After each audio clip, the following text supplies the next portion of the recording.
katikati hapo wameweka vikwazo zingine, alafu ujanja zingine hapo ambayo wanazidisha naye bei. Kwa hivyo bei inakuwa juu zaidi kuliko kama ingekuwa inakuja under ile OTS system.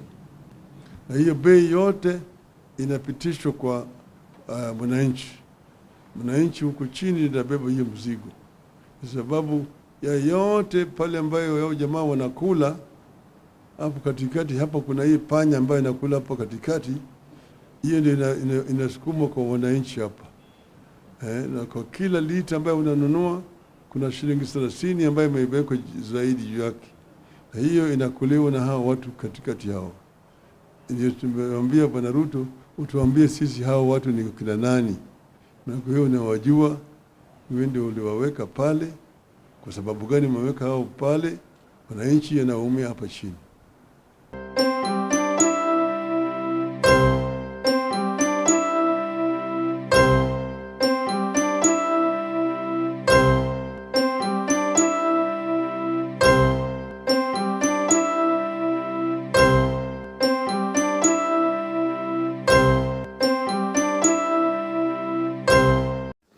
Team Safeguarding, saseni, I hope mko salama, mnaendelea vizuri, nami niko salama. I hope mnaendelea kulinda, kutunza na kuinfluence youth na watoto vizuri. Kwa nini nimesema kuinfluence? Leo ningependa tuongelee kuhusu this great man that is adored by thousands and millions of Kenyans.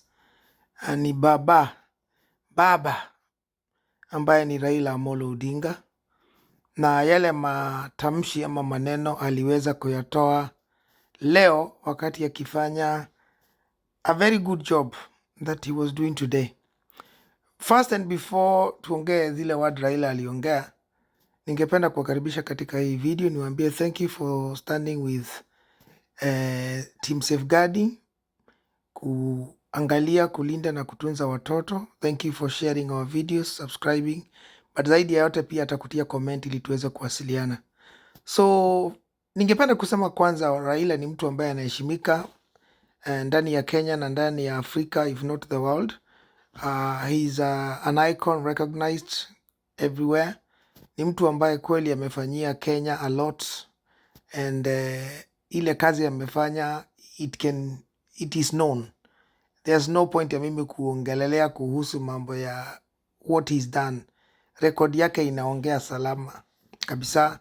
Ameshaenda jela kwa sababu ya multipartyism na kina Matiba. Hizo vitu zote tunaelewa. So of course tunajua yeye ni one of the dynasties, wakiwa na kina Uhuru, kwa sababu of course baba yake na Uhuru they have a long history tangia wakati wa pre-independence ya kina Kadu na nini hiyo yote. But anyway, so tunamshukuru na tunampenda huyu mzee sana ambaye ni kama baba yetu. And of course he's also known for having been the leader of opposition for almost I think 5 consecutive times, na hajawahi kuwa president, but he's still there and he does a fantastic job. So one of the things mimi ningependa kumshukuru for what he did today kuhusu hiyo mambo ya mafuta, oil scandal ile ambayo iliweza kufanyika Dubai.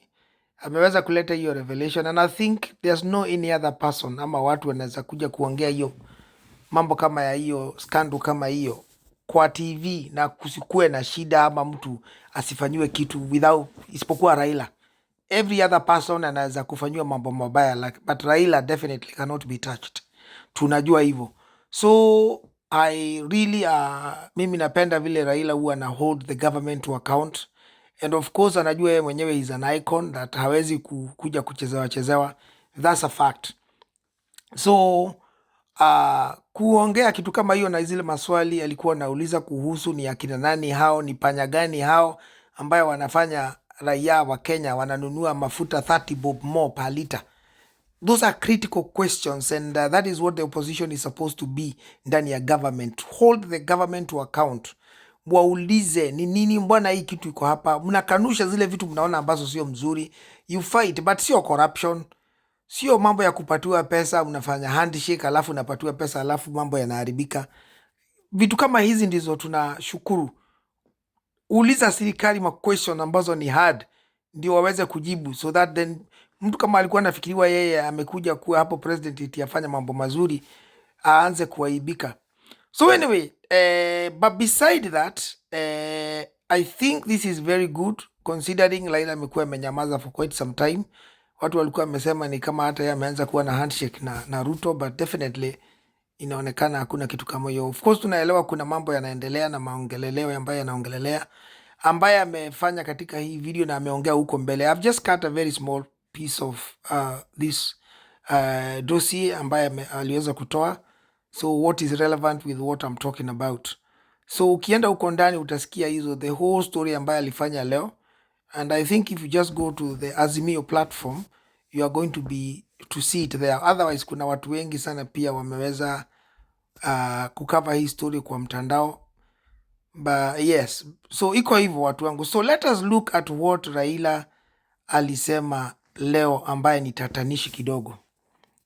Na inahusika kuhusu the youth, young adults, young people, na hata probably watoto because hii kitu kwa mtandao. So ni nini hii alisema ambaye mimi kama safeguarding officer I found it wrong that mtu wa class kama baba hafai kusema kitu kama hii. Let's have a look. Na swali Mheshimiwa Raila Odinga, Sydney Chazima kutoka NTV. Swali la kwanza ni kuhusu tunamuita Njeri wa mafuta. Sijui kama umesikia hilo swala kuhusu uagizaji wa mafuta kule Mombasa. Kuna meli ambayo imeshikwa ilikuwa na mafuta kuleta nchini. Je, mama huyu ni mmoja wapo ya wale watu ambao wanaongelea? Hiyo mama mafuta Njeri wa mafuta.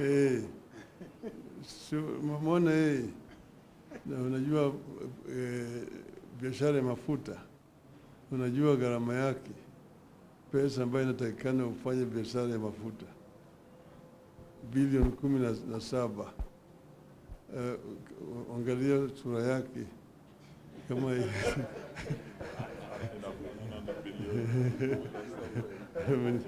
yeye au anawakilisha watu wengine. Sasa wale ambao wanawakilisha ndio tunataka kujua, maana yake mingi ni kama sarakasi. So watu wangu, I think umeweza kusikiza hiyo video, and to be honest I think Raila had said and done and asked very good questions until wakati aliulizwa swali na huyo journalist kutoka NTV.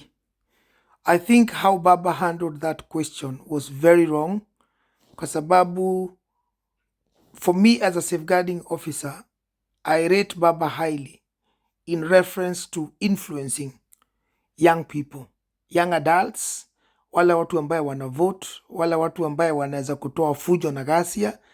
Akona wafuasi wengi sana, ukiangalia kama bunge la wananchi kule Jakaranda, the likes of akina Babu Owino, you know, he really does have a big following that follows him, and that's why you see Raila hata akifanya nini ama akifanya mambo fulani, honestly he's untouchable ndani ya Kenya, because soon as you touch Raila unaanzia fujo na ghasia ndani ya Kenya. And that's why uliona hata wakati he swore himself in wakiwa na Miguna, and then eventually akadump Miguna. But tunajua kujiswear in is treason, you know, is a treasonable offense, but hakuna kitu Raila aliambiwa because of who he is, unaona. So but hapa kwa siku ya leo mimi ningependa tu kumwambia Baba, you are wrong. If you happen to see this video, anybody that anakuanga karibu na Baba mwambie safeguarding officer Jeff ambaye ni afisa wa watoto anasema Baba got this wrong. The choice of your word were very wrong, because hapa Baba unaonekana kama wewe you are discriminatory against women. Wewe unaonekana ni mtu ambaye huheshimu wanawake. Wewe ni mtu ambaye uko na a very good woman, mother of your children, Mama Aida, a wonderful woman, you know, a woman that has been there standing with you side by side. Wewe ni mtu ambaye uko na wasichana akina Winnie, again ni mtu ambaye ni politician. So it does not look very good wakati unatoa matamshi kama hayo, wewe kama mheshimiwa Raila, a former prime minister, a national leader, unatoa matamshi kama hayo kwa mdomo yako ya kwamba eti, angalia sura yake. What does that mean, baba? Mimi kama ningekuuliza maswali. So I can agree na naweza kusema unaweza question where Njeri wa mafuta ametoa 17 billion Kenyan shillings. I can understand if you were to question that. Maybe I can understand if you are questioning her source of wealth. I can understand all that. What I cannot understand or even expect is wewe unaweza kuangalia ile pesa anasema amenunua mafuta yake ulinganishe na sura yake. This is where I have a problem with your statement. Eti angalia sura yake. Huyo ni mtu anaonekana, kwa hii sura yake ni mtu anaonekana kama akona pesa. Ni mtu anaonekana kama anaweza kugaramia mafuta ya 17 billion Kenyan shillings. This is what exactly you are saying. Now for me, that is, hata sio indirect racism. That is definitely discrimination. You are discriminating that woman against her face. Una discriminate huyo mwanamke na sura yake, unasema kwa sababu ya sura yake, maybe wewe sura yake haikupendezi, hauoni akiwa amekaa vizuri kama mtu anaweza kuwa na 17 billion Kenyan shillings. Of course you are coming from an angle of, kama ametumia 17 billion kununua hizo mafuta huko vile anasema Europe, lazima akuwe akona more money than that, maybe akona double that money. So anaweza kuwa she is in excess of probably 30 billion. Si Mudavadi walikuwa kati alikuwa anafanyiwa interview ndio akue cabinet, senior cabinet secretary. Si alisema akona 4 billion. Kwa nini hakuna mtu hakuongea na hakusema kitu, na hata kama watu hawakusema, hakuambiwa sura yake sio mzuri? I think it's very wrong, and wewe kama national leader ni important you choose your word, because you have a lot of people that are following you. You have a lot of youth that want to just hear Raila say something and they will follow. So saizi unaweza kuona my youth. Mimi baba, I don't have any problem with you. I think I really appreciate what you've done for Kenya and Kenyans and Africans. The other day ulikuwa a leader within the African Union until I think about walipo kusimamisha. But yeah, you've done a lot of things for Africa, for Kenya, for your motherland, for even that young people. But to hear you discriminate a woman, kusema hawezi kuwa na hizo pesa, na what was funny? What was funny is not even actually what you said. Is that you had a group of men, hawa ambayo mnaona wako hapo kwa kina thumbnail. Sijui kama huyo ni anaitwa nani huyu mwingine ambaye ni mkubwa hapo. And they were laughing there with you. Wanacheka like as if they are, I don't want to use a bad word. But men like those are wanaume ambaye they do not appreciate and they do not like a woman being better than them. Okay, all those 3 men that were there with you, they were just laughing. Walikuwa wanasema, na wao ndio walikuwa wanasema huko kwa background, kwa sababu wanasikikana, ndio walikuwa wanasema hiyo, wakati ulisema hiyo sura yake haikai kama mtu akona pesa kama hizo, walikuwa wengine wanasema huko ndani eti hata haionekani kama hiyo sura, haionekani kama anaweza kuwa na 1 billion. This is exactly what people, na walikuwa they were laughing, hata wao ukicheka they were laughing like as if that was funny. All those are men who do not like to see women being better than men. For me that was very disgraceful, ya kwamba eti baba you can come useme mwanamke hawezi kuwa na pesa like 17 billion kwa sababu ya sura yake. That is degrading our women, our sisters. Na wewe ni mtu ambaye uko na bibi, uko na wasichana. Mtu akikuja ambie Aida hivo ama ambie Winnie hivo, how will you feel baba? How would you feel mtu akuja ambie Winnie your daughter ya kwamba hawezi chaguliwa pahali kwa sababu ya sura yake? How would you feel? How would you feel if somebody was to tell your wife Aida Odinga hafai kufanyiwa kitu fulani ama kukaribishwa pahali fulani kwa sababu ya sura yake? How would you feel? Sasa right now huyo Njeri wa mafuta, how is she feeling that you compared her looks na pesa na unasema sura yake haifai? Kwani sura ya mtu ambaye ako na 17 billion inafaa kuwa namna gani? So anafaa kuwa na sura tamu, anafaa kuwa na sura ngumu, anafaa kuwa na sura nyororo, anafaa kuwa anakuwa pampered na ama anaoshwa na bleach, ama anafaa kuwa namna gani? Anafaa kuwa light, anafaa kuwa grey, anafaa kuwa mzungu ama ni nini? Njeri wa mafuta hawezi kuwa na 17 billion. Why? So this is where personally I find that you are not helping young people, na kwa sababu unajua wewe ni mtu ambaye uko na huge influence ndani ya watu, tunaangalia kama watoto na hao men that don't do much, uko Jakaranda, they're just there waiting to rant katika bunge la wananchi uko Jakaranda, wakianzia vita wakiongozwa hapo na Nuru Okanga. So it's sad to see you use words like that. I think it's wrong, and those words are late. They are not supposed to be used by a leader like you, because you are somebody that is respected and somebody that has a high level of influence ndani ya Africa, not only even in Kenya. So ukitumia words kama hizo, that is degrading women. That is, ni kuoneshana mwanamke hawezi kuwa na pesa. Ni kuoneshana where you don't believe in women ability. Ni kuoneshana wewe, hata I don't understand how you can then choose Martha Karua to be your, mgombea mwenzako kama you don't believe in women. If this is how you see women, hata Martha Karua unaweza kumwangalia hivi useme huyu afai hata kuwa deputy wangu kwa sababu ya sura yake. It's a shame, Raila. Wewe ni mtu ambaye uko respected, and I think hapa hausaidii our youth, na watoto wetu ni lazima tuangalie vizuri, tuwalinde. Sasa saa hizi kwa sababu hiyo kitu kwa mtandao, you may see a lot of people, a lot of youth, because they follow you and they emulate you. Wataanza kuangalia watu wasichana, mtu anaangalia msichana anamwambia hiyo sura yako haifai kuwa iko na hiyo pesa, ama sura yako ufai kuwa kwa hiyo kitu kwa sababu hiyo sura yako haikupati. Because Raila alisema hivyo. Usisahau kuna watu ambao wanasema Raila akiongea mimi hakuna tunaweza kusimamisha kazi yote. So by you saying that Njeri wa mafuta sura yake haifai kuwa na pesa kama hizo, na hao watu mko na wao hapo wanakuchukulia na wanaanza kucheka pamoja na wewe, that was the saddest, one of the lowest moments of you, Honorable Raila. And to be honest, if I were you, I would apologize to that woman.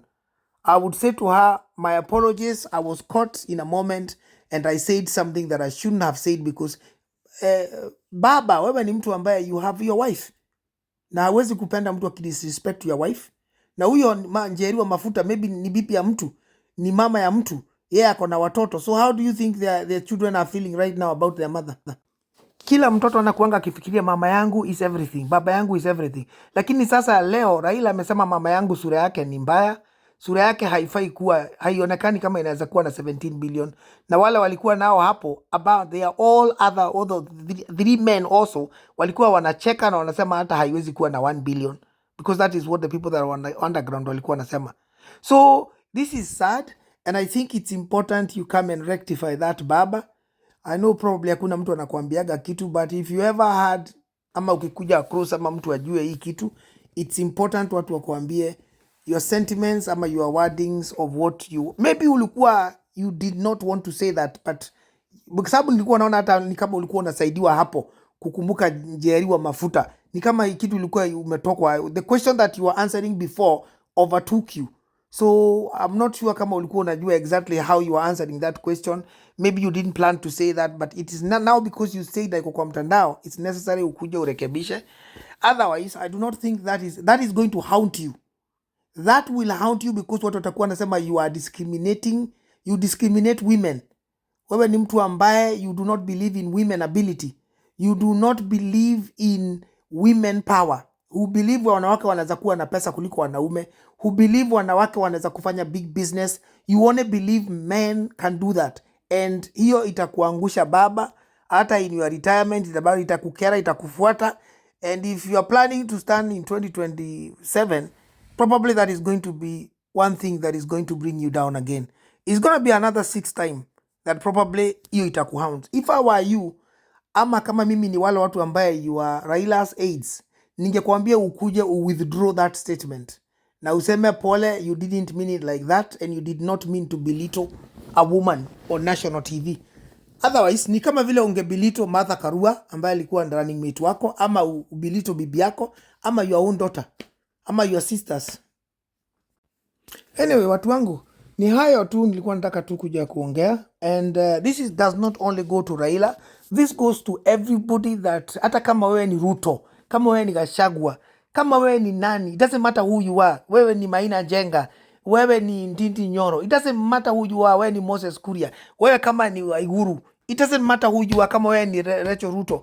It doesn't matter kama wewe unajua ni national leader, musicians, hawa wote, mtu yote ambaye ako na influence, you have a huge following on social media, you are a person of renown, tafadhali be very careful with your words, kwa sababu tuko na watoto ambaye wanawaangalia, tuko na watoto ambaye wanawa emulate, tuko na watoto ambaye wana think about what this person says I would do. Kuna watu wanasemanga hata there are people that say even funny things ati hata don't sitaki kusema. So wewe kama unajua wewe ni celebrity, be very careful with the words that are coming out of your mouth, especially vitu ambazo ni za discrimination ama racism ama whatever it is. Be very careful, because unfortunately youth are going to take those things, and unfortunately some will take them literally, na wataanza kufanya hivyo exactly unasema, wataanza kukuwa na tabia kama hizo. Tutakuwa na youth na young people na young adults wataanza kusema kama Raila anaweza kusema hivyo, hata mimi naweza kusema.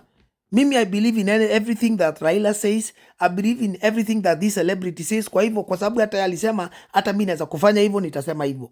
So watu wangu, let us be very careful with the words that are coming out of our mouth, because they can cause huge damage. Ni hayo tu watu wangu. Please tieni comment zenyu mseme what you think about those words that Raila used, and whether you believe in women ability. Msisahau kusubscribe, and I'll see you on my next one.